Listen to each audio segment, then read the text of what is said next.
It's cup match time, Bermuda. 2020 will be remembered as the year of change.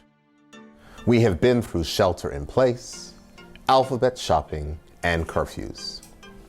As a community, we determined early to learn from the mistakes made elsewhere and shield our most vulnerable and comply with public health advice designed to ensure that we protected Bermuda against COVID-19.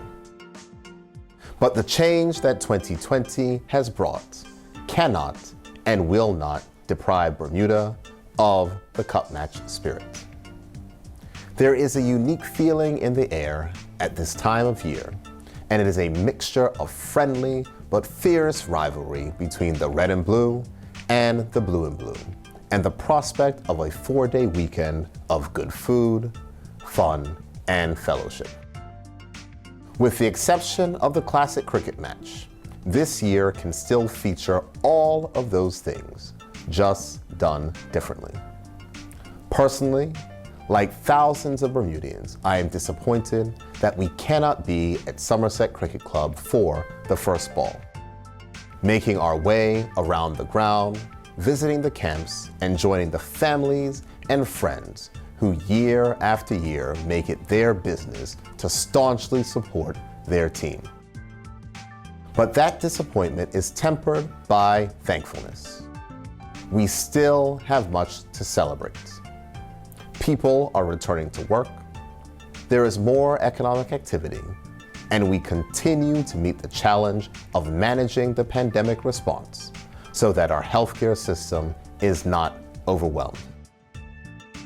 This holiday is about freedom. The emancipation of Black people from slavery is the core of this celebration. And that dark period of Bermuda's and the world's history still casts its shadow today.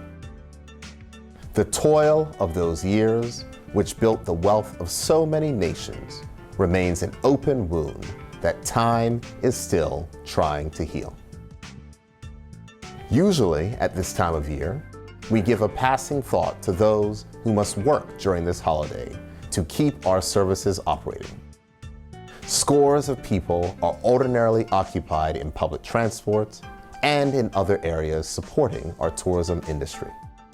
But 2020 is different. This year, however, there is an army of men and women on the front line of healthcare in this pandemic response who have more than earned our thanks and deepest gratitude.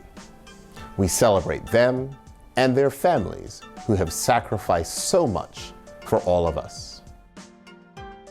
2020 has seen some positive change too. A woman of color named Mary Prince, a national hero, is commemorated now with the second day of this cup match holiday named for her.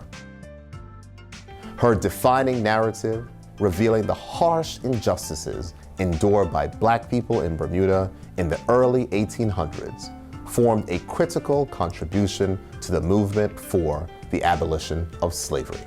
This cup match holiday, I encourage everyone to pause and reflect on emancipation and all that the holiday represents for Bermuda.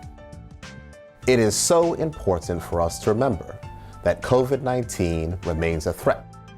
And so while we have done well, we must still wear our masks, exercise proper hand hygiene and physical distancing, especially with those from other households. Celebrate and enjoy this holiday responsibly and safely. My family, my cabinet, and my caucus colleagues remain grateful for your kind words, prayers, and messages of support. Happy Cup Match, Bermuda.